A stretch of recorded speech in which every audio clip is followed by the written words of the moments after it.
Welcome back to AM Northwest. It's time to speak up, especially when something is bothering you. Here to share how to have a daring conversation, we welcome the author of Step Into Your Moxie, Alexia Vernon. Good to have you with us. Thanks for having me. Tell me what you describe, what do you mean exactly by a daring conversation? Well, for most of us, we don't think of it as daring. We think of it as difficult. But one of those moments where we know we need to say something, but it feels deeply uncomfortable. We imagine that the stakes are high, and we're not sure how to speak up for ourselves. So give me an example. So it might be in the workplace, for example. If you recognize that you are being given more work than what you're supposed to be given, you recognize you're not going to be able to meet the deadlines, and you're not sure how to be able to raise a hand and say, this is not exactly what I signed up for. Okay. So what would be some things to keep in mind to say, things that you would use in a daring conversation that will help? One of the first things to think about is, what is your ideal outcome? Because we often think about what we are entitled to say. Oh, sure, sure. Rather than what's going to move me and the person I'm trying to move to action to the same place. So when we can identify, I'm hopeful that we will both, let's say, renegotiate what this role looks like, then we can reverse engineer everything we say to ensure that what we bring up is actually moving the conversation where we want it to go. Give me an example. For example, you would not want to say, when I signed up for this position, I was expecting to only be working 40 hours a week. Rather, we might say, in order for me to do my best work, I want to bring up what it is that I should be prioritizing, because I want to make sure that I'm meeting everyone's expectations. Okay.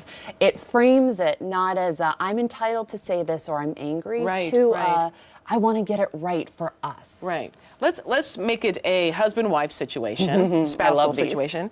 And then you say what to say would be, you want to include yes, you want to include thank yous, what I want for us. And that's one of my favorites, because oftentimes when we start a conversation, it feels awkward. You could hear a pin drop. But the moment we shift it to, this is what I want for us, we create safety, we create trust.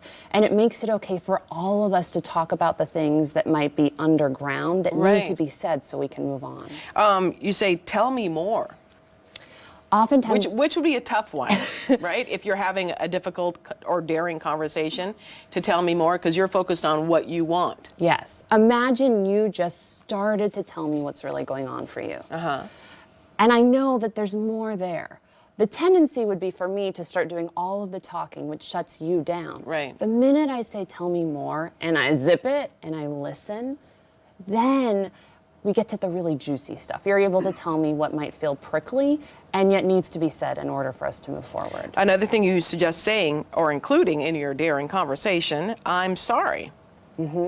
Now, this one can sound controversial. I'm not giving particularly women a hall pass to say I'm sorry for something that for a woman to say that she didn't do wrong. That she didn't do, right. However, oftentimes when we start being vulnerable and admitting what happened, we recognize I did play a role in this situation. So when we say I'm sorry for maybe getting it wrong for somebody else, or we say I'm sorry that you felt that way. What it does is it shows that we are willing to do something different moving forward. And you did say what we need to do. What do you need from me in order to move forward? Yes. So it puts it on you. It does, and it also ensures that we don't have this conversation a week from now where nothing has changed. We're back to feeling like there's this awkwardness in the room. Can those conversations be had with children, you think, too? Absolutely. I was having this conversation in the green room. I have a 4.5-year-old daughter who might be watching right now. And one of the things we talk a lot about is, how do you speak up for things that might be going on in school that you feel uncomfortable about, which is really hard, irrespective of what our age is, in the workplace, at school, with our loved ones. And even being able to say, this doesn't feel good to me, or I would like to try something a little bit different, gives permission to us to never feel like we are holding inside something that doesn't feel good. Because the moment we have that sensation, like we should say something, we always have 4 options. We can stay mum, which never works out in our favor. We can wing it, which also doesn't usually work out, because then we're just making things up on the fly. We can plan everything we're going to say, which puts us in the path of ruminating. Or what I recommend is we strategically plan what we're going to say. You don't say, you don't include a lot of yous. Right. So pointing at them.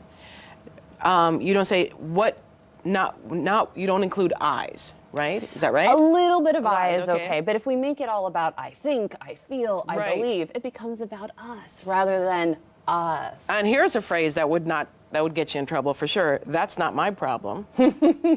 Right? So don't say that. And as a speaking coach, I will hear people say that a lot, that we get defensive and we say things that Right. shut down that safety and trust. And that was an example of that. And don't bring up so-and-so said such and such. Keep it about the people who are Right. having the conversation, and if you have to have an adjacent conversation with somebody else who's a part of the problem, then do that separately. Okay, we want to tell folks that you have a book signing tonight I do. at 6:30 at Pearline on Southeast 11th. We'll put all the information for you on our website at k2.com. The book again is called Step Into Your Moxie. Alexia Vernon, thank you very much. Thank you for Appreciate it. having me. Absolutely. All right, coming up next on AM Northwest, amazing home makeovers and how a renovation loan can help you.